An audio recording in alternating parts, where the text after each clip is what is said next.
Welcome and well met, my brave little spark.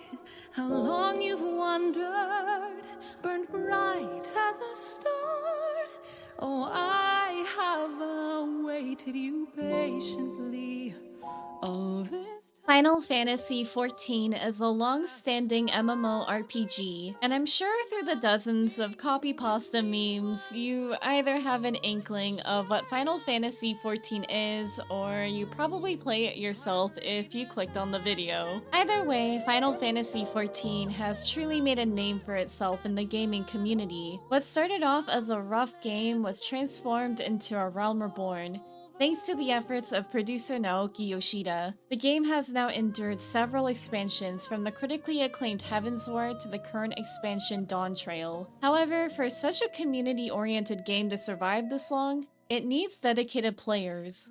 Those players are the Warriors of Light. But who is the Warrior of Light exactly?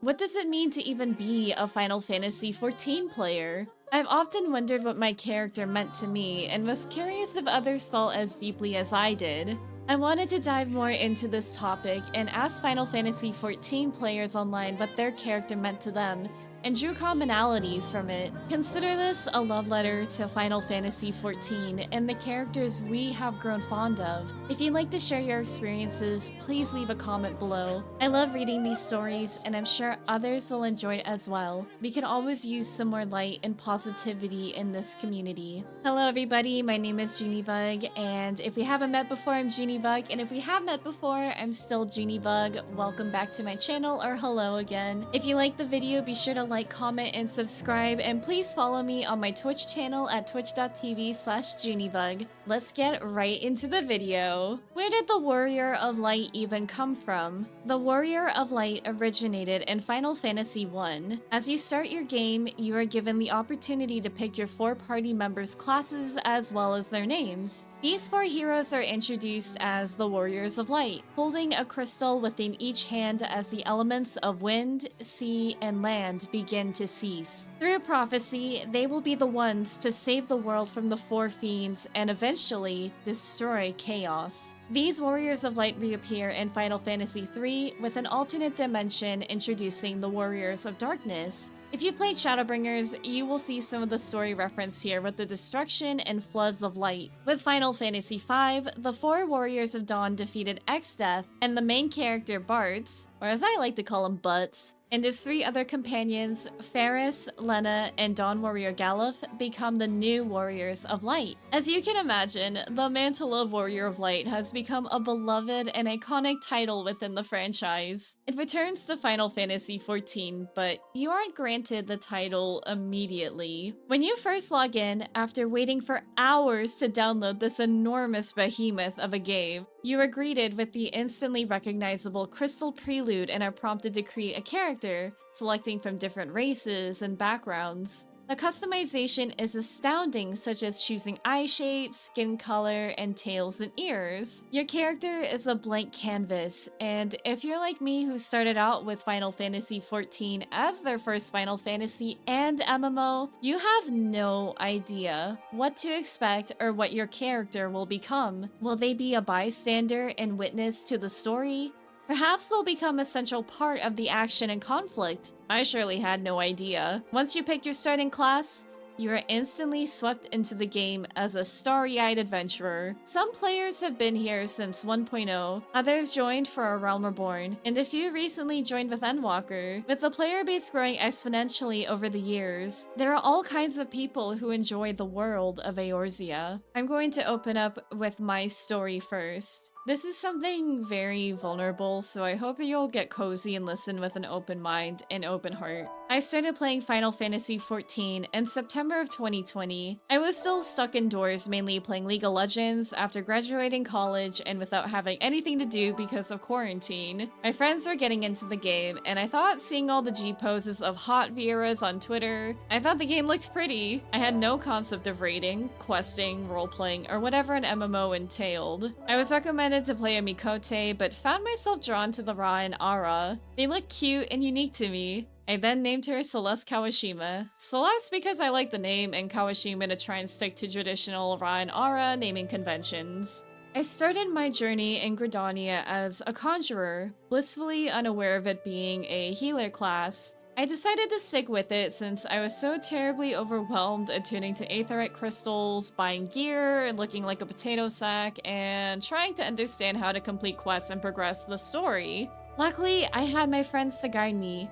So it was a whole new world, and they even said I didn't have to pay attention to the story of Realm Reborn. I was so excited to upgrade my glams, and I wanted to get the cute Nier outfits, a far-off dream at the time. By the way, do not skip cutscenes. It's a bit slow, but just get through it. They are important. Realm Reborn is very good at world building, and everything will pay off later. I had so much fun. There was nothing I loved more than playing games with my closest friends, and I loved seeing everyone's characters. Everyone had such distinctive character designs and glamours. I felt like I could sink my teeth into this immersive world while I was unable to socialize in real life. However, I didn't realize at the beginning of this journey wasn't going to be a path paved with joy and whimsy, but a road that was paved in loneliness and anxiety.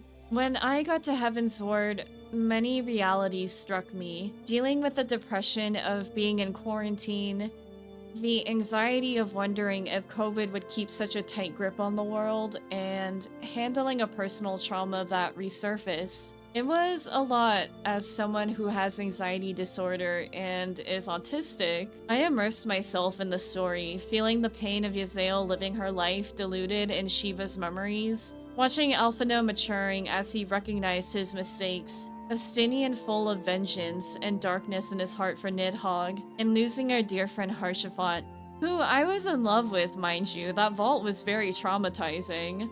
I slowly began to imagine what my character Celeste was like.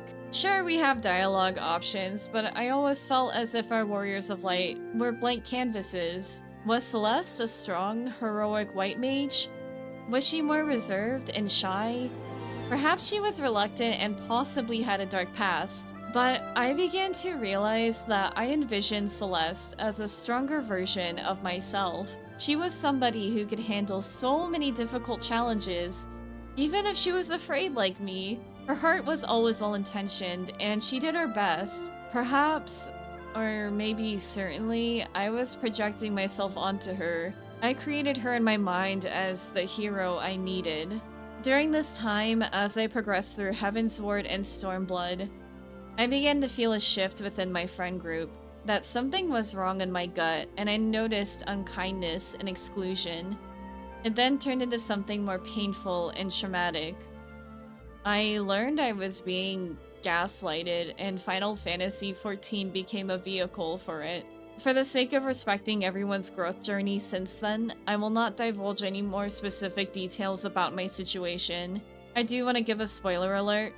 I've done a lot of healing, so I am okay now. I am in a headspace where I can say that more openly, and not have so much resentment. But of course I still struggle with some of the lingering trauma. By the time I got to Shadowbringers, everything in my mind felt foggy, and even the way I saw my character at the time changed. I held on, desperately trying to make things work with my friendship, denying anything bad was happening. Meanwhile, Celeste, who was once someone who withstood challenges no matter the difficulties, changed as she wanted the events of Shadowbringers to stop. She did not want to absorb light from Sin Eaters. She wanted to go home, but couldn't leave innocent lives suffering within the first either. But she knew this experience would change her forever. She was confused and often asked, "Why is this happening to me?" Which is a question I asked myself, as I began to feel very confused with my own reality. To be honest, most of Shadowbringer's story is pushed out of my mind. I can't recall much of it aside from a general premise. I felt quite resentful that everyone said it was one of the best stories in a Final Fantasy game, and yet I remembered it with anxiety and bitterness. My friends decided they wanted to try Savage Raiding, and I decided that I wanted to try it too, but on my own terms. Some other acquaintances I had outside this initial friend group said they were interested, and because they had spots, I decided to jump in.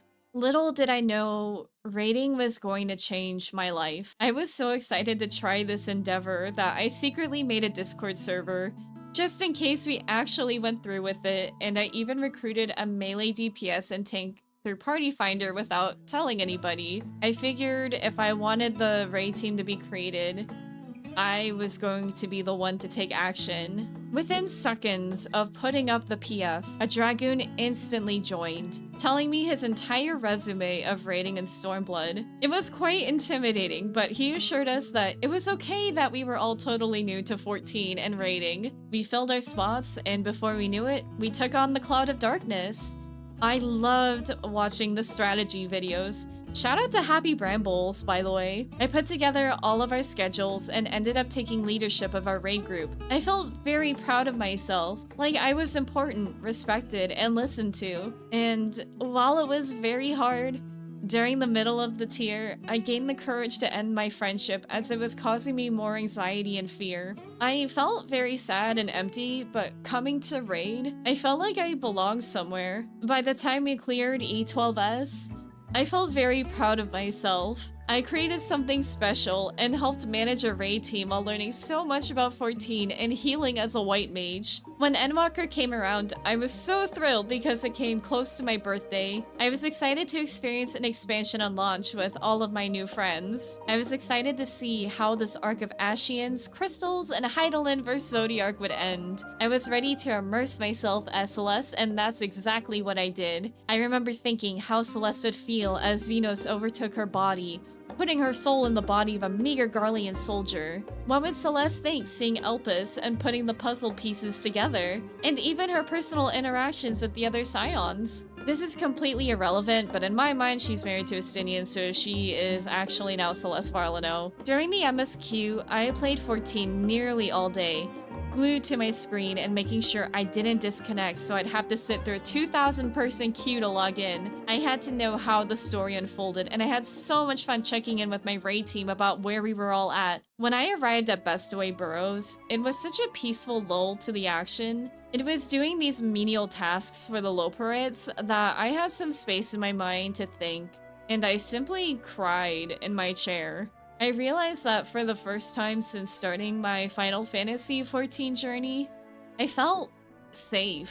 I had friends around me who cared about me, enjoyed being around me, and took care of me when I was at the lowest point in my life.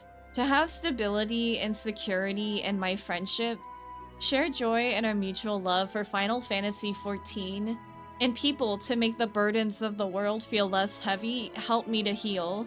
And in the middle of all this, I felt Celeste. She became my pillar of strength. Every challenge we faced, we overcame it together, and we didn't do it alone anymore. In Elpis, I don't think I stopped crying either. I felt like I had a second chance to truly enjoy Emmett Sulk's character after my Shadowbringers experience. Even processing how the story discusses themes of despair and finding hope, something to live for, it resonated so much with me as I struggled to rebuild my self-worth and confidence. When I reached the final walk to the end in Ultima Thule, I remember the debuff. Walking alone onto Journey's End, the burden weighing heavy. It resonated with me so deeply that all I could do was cry once again. The burden of holding trauma and painful memories in my heart weighed so heavily, and I felt like I could begin to release it and let go finally. The heartbreak paid off, because it meant meeting my current friends. My raid team has become like a family to me. At a point in my life that I felt very lonely, isolated, confused, having my Warrior of Light truly got me through these hard times, so I can experience the joy. The beauty of the Warrior of Light, especially in Final Fantasy XIV, is how personal it is to every individual. There are many different types of players, from those who interact with the game casually, enjoying fun glamours or checking their cactbot at the gold saucer, to those who get into raiding, figuring out how to keep uptime, optimize heals, and meld the best materia stats. I found when I asked other Final Fantasy XIV players what their characters meant to them, common themes I found was that our characters were extensions of ourselves, a creative outlet to try new things, and a way to connect with people around us. Final Fantasy XIV brings us comfort and solace from our daily troubles and the world's tragedies. For some players, the Warrior of Light became an extension of oneself, to explore identity from an LGBTQIA+ perspective or discover other matters of the heart. Video games especially have become a way to escape from the harsh realities of our lives, whether it's difficult family matters, the stress of work, our own insecurities, or mental health struggles. It allows us to explore difficult topics in a more digestible manner. Because we experience everything through the eyes of our Warriors of Light, it feels safe to do so. In addition to self-exploration, we carry Azim's stone, clutching it to our breast to summon the Warriors of Light through other realms to help each other achieve common goals. Much like we do in real life when we call up our friends when we need someone to lean on, Final Fantasy XIV is a social game. While you can play it now with more solo gameplay options like the trust system, I do find it fun to share my love of this game with other people. Others have met their closest friends, and even their marriage partners in-game. As the Warrior of Light has the Scions to support them, a lot of us find lasting and meaningful friendships in this game. It's only natural to seek community, and what better way to do than a game where you're constantly exposed to others. I feel quite lucky to have a raid group that has become like a family to me. And for others, raiding has been a great way to challenge themselves to improve and push themselves to the limit. I think because of the nature of having to put yourself out there and make mistakes, it can be quite vulnerable. You don't want to mess up and hold the team back, but I found that because of how open you have to be, it can lead to beautiful friendships under the right circumstances. As someone with social anxiety, I get it can be very hard to put ourselves out there, but I think it's always worth it to try. You never know what seemingly small decision will end up changing your life.